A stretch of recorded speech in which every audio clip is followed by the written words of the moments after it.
आज Doubtnut app download करें। Doubtnut पर अपने सभी गणित, रसायन विज्ञान, भौतिक विज्ञान और जीव विज्ञान के डाउट्स का करो सफाया। बस प्रश्न की फोटो खींचो, एक ही प्रश्न को क्रॉप करो और तुरंत वीडियो सोल्यूशन पाओ। अभी डाउनलोड करें। हेलो फ्रेंड, हमारा प्रश्न यहाँ पर निम्न में से कौन सा वक्र बर्फ को दी गई ऊष्मा और उसके तापमान में वृद्धि को दर्शाता है। तो देखो, जैसे कि हमारे पास क्या थी, ऊष्मा थी। यहाँ पर कुछ इस प्रकार है, ये बर्फ है हमारे पास, ठीक है। तो ये मान लिया कि यहाँ पर बर्फ है। अब बर्फ को क्या किया, हमने ऊष्मा दी। तो ऊष्मा दी तो क्या होगा, इसका धीरे धीरे ये पिघलना शुरू करेगा, ठीक है। या फिर देखो, जैसे कि हम बात करते हैं यहाँ पर कि बर्फ हमारी यहाँ पर हो सकता है कि माइनस में भी उसका ऋणात्मक भी हो सकता है, ठीक है, तापमान। तो माइनस में 50 डिग्री सेल्सियस मान लिया उदाहरण के लिए। अब क्या करेगा, पहले बर्फ है, उसका तापमान बढ़ेगा। पिघलने से पहले क्या होगी, बर्फ का तापमान यहाँ पर बढ़ेगा, ठीक है। तो हमने जो ऊष्मा दी वो क्या करेगा, 0 डिग्री सेल्सियस पर लाएगा इस बर्फ को, ठीक है।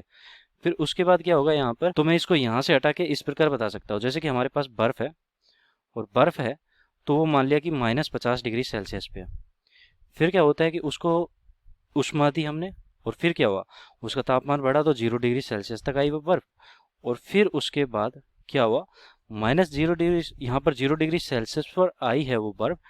फिर उसके बाद अगर ऊष्मा देंगे तो पिघलना शुरू करेगी, ठीक है। तो ये तो हमारी क्या है, बर्फ ही अभी भी पिघलना शुरू करेगी। तो अब 0 डिग्री सेल्सियस का यहाँ पर क्या बन जाएगा, पानी बन जाएगा। मतलब कि यहाँ पर हो क्या रहा है, अवस्था में परिवर्तन हो रहा है, ठीक है। फिर उसके बाद क्या होता है, 0 डिग्री सेल्सियस का पानी बनने के बाद फिर उसका तापमान बढ़ना शुरू हो जाता है, और जब तक 100 डिग्री सेल्सियस नहीं हो जाता तब तक तापमान हमारा बढ़ता है। तो ये पानी है, 100 डिग्री सेल्सियस तक हमारा पानी गर्म हो सकता है। फिर उसके बाद क्या होगा कि 100 डिग्री सेल्सियस पर पानी अगर गर्म कर दिया तो फिर से यहाँ पर क्या होगा, फिर से उसकी अवस्था में परिवर्तन होगा। अब वो भाप बनना शुरू हो जाएगी, 100 डिग्री की भाप यहाँ पर बनेगी, 100 डिग्री सेल्सियस की भाप बनेगी या वाष्प बनेगी। उसके बाद उस भाप का तापमान क्या होगा, बढ़ेगा। तो यहाँ पर 250 डिग्री सेल्सियस उदाहरण के लिए लिख रहा हूँ, ठीक है। तो जो ऊष्मा दी, देखो सबसे पहले हमने यहाँ पर भी ऊष्मा दी, ये हमारी Q1 है, ठीक है। इसमें क्या है कि तापमान में वृद्धि हो रही।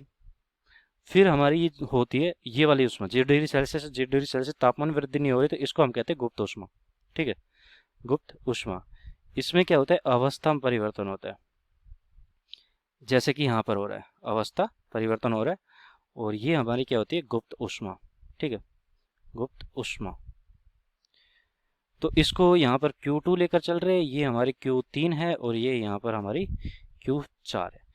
तो ऊष्मा के साथ साथ यहाँ पर क्या हो रहा है, हमारी जो यहाँ पर पहले देखो, सबसे पहले हमने क्या किया कि ऊष्मा दी बर्फ को, तो बर्फ का तापमान क्या है, धीरे धीरे बढ़ेगा, ठीक है। फिर उसके बाद तो देखो 200 केल्विन का तापमान है, तो 200 केल्विन का मतलब क्या है कि -70 डिग्री सेल्सियस है, ठीक है।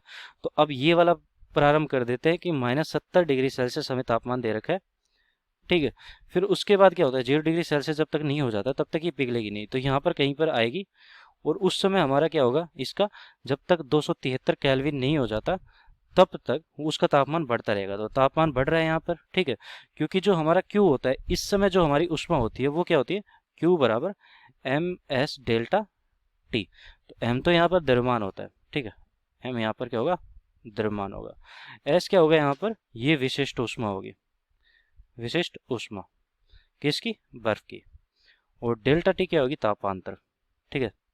तापमान में जितना अंतर आ रहा है, तापांतर। तो ये हमारा डेल्टा टी हो गया। तो सबसे पहले यहाँ पर हो गया, तो ये समानुपाती है, यहाँ पर देखो टी के समानुपाती है, क्यों हमारी है टी के समानुपाती, तो इसलिए ये सरल रेखा होगी। तो ये कोई भी हो सकता है, लेकिन ये देखो ये भी हो सकता है, इसका मतलब ये नहीं कि ये नहीं हो सकता। तो चारों हो सकते हैं, ठीक है, यहाँ तक तो सब सही है। फिर क्या होता है कि जैसे ही हम कहते हैं कि ये 0 डिग्री सेल्सियस पे है और 0 डिग्री सेल्सियस पे जाती है, तो 0 डिग्री सेल्सियस की यहाँ पर क्या है, बर्फ है, ठीक है। जैसे कि यहाँ पर बर्फ था और पानी बन गया, तो उसमें तापमान में कोई परिवर्तन नहीं आ रहा, तो जो 273 था वो 273 ही रहेगा, ठीक है। तो यहाँ पर ये वाला भी हो सकता है 273 यहाँ पर आ जाए, हो सकता है 273 यहाँ पर आए, वैसे दिख तो यही रहा है हमें, तो 273 ये आ सकता है, ठीक है। तो इस समय जो हमारी ऊष्मा दी है उनको, इसको ये Q2 ऊष्मा दी है हमने, और ये हमने Q1 ऊष्मा दी है।